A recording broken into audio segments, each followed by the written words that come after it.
Your other question was? On Iran, that they said they're not going to negotiate under pressure. So is this a time limit? Yes.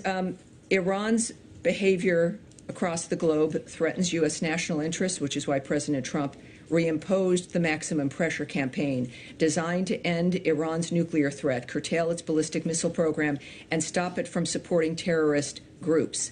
As the president has said, Iran can never have a nuclear weapon. He has also been very clear that the United States can't allow that to occur. The president expressed his willingness to discuss a deal with Iran, as we know. If the Iranian regime does not want a deal, the president is clear he will pursue other options, which will be very bad for Iran. All right. Yes, sir. Go ahead.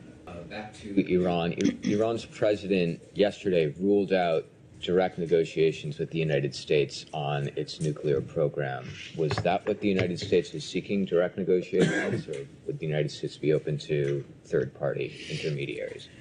We know, of course, that the Iranian regime has always been hostile to the United States and our allies and partners, and they are one of the leading state sponsors of terror, as we know. It supports Hezbollah, Hamas, the Houthis, the Taliban, al-Qaeda, and other terrorist networks. Iran's own Islamic Revolutionary Guards is a designated foreign terrorist organization, and many regime leaders have also been designated as terrorists. I can tell you that in negotiating, which I've already answered to some degree, is that the president's made it clear that Iran cannot have a nuclear weapon. And what we want from them, as Secretary Rubio has said, under Donald Trump, there is not going to be a nuclear Iran. Iran must stop its nuclear escalations, its ballistic missile program, its networks and campaign of regional aggressive activities, its repression of the Iranian people's freedom, and the IRGC's destabilizing activities. I also think I can say this to you, that President Trump has been consistent and clear. The United States is determined to make sure that Iran will not acquire a nuclear weapon. He has expressed his willingness to pursue a deal with Iran.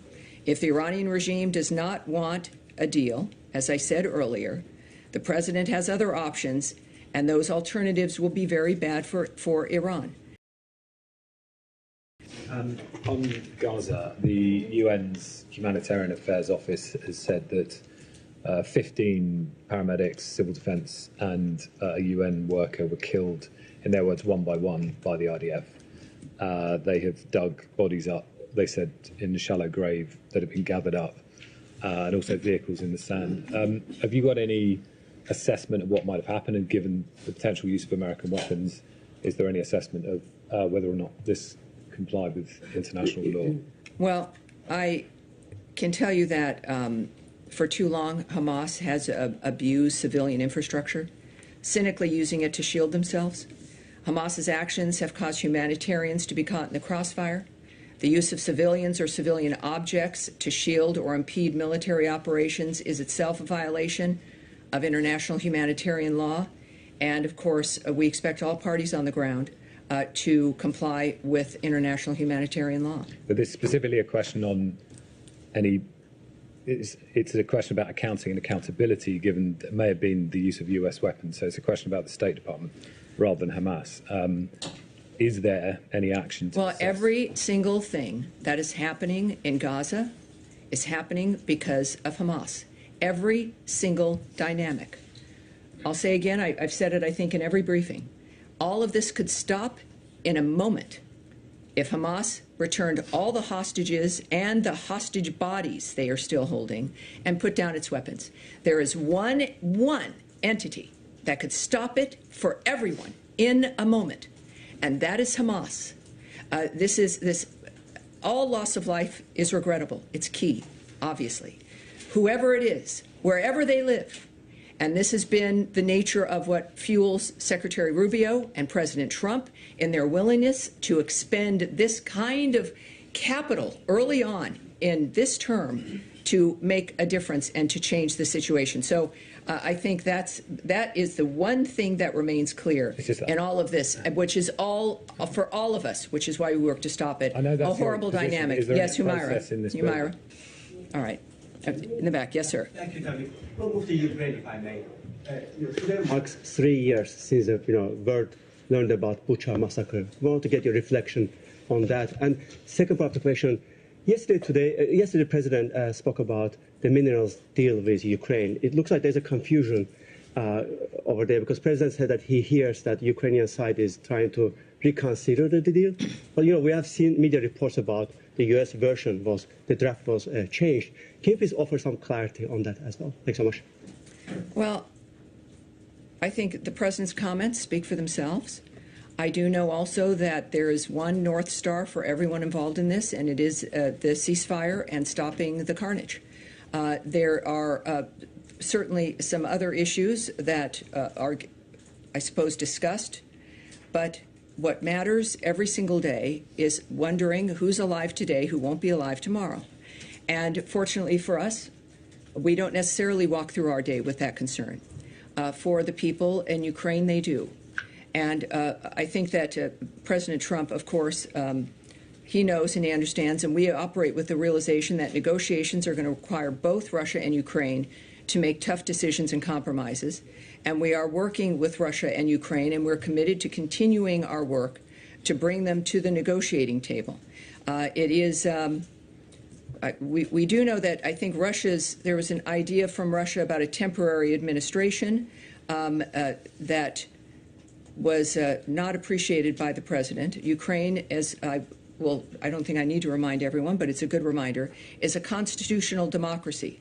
Governance in Ukraine is determined by its constitution and the Ukrainian people. We are committed to the diplomacy necessary to achieve a full ceasefire and to bring the parties to the negotiating table for a final and lasting settlement. President Trump has made clear that Russia and Ukraine need to move to a full ceasefire now. None of that has changed. All right, all the way in the back, sir, the green tie, is that what we have? Yes, sir. Yeah. Thank you very much, Taimi. Can Asasu for the Turkish Anadolu Agency. Speaking of Ukraine, Mr. Secretary met with his Turkish counterpart last week here in Washington, and he clearly asked Turkey's contribution to reach a ceasefire between Ukraine and Russia. What do you exactly expect from Turkey to play? What kind of role in order to reach that peace deal? And if I may ask, I have another question about France. The French court has decided that the far-right opposition leader or the far-right leader, Marine Le Pen, will be banned from the elections for 5 years. What is your take on that decision? Well, with your Turkey question, it requires me to speculate about decisions being made between leaders on a war that is consuming the planet that all of us want to have stopped, and I'm not going to speculate on that. We, of course, know Turkey is an ally, and we appreciate that, of course. But in the reality of it, it's not going to be something I can speculate on or feel comfortable speculating on. Regarding Marine Le Pen, I might disagree with your casting of her as a far-right individual, which is meant, I think, I don't know if that's meant to be derogatory.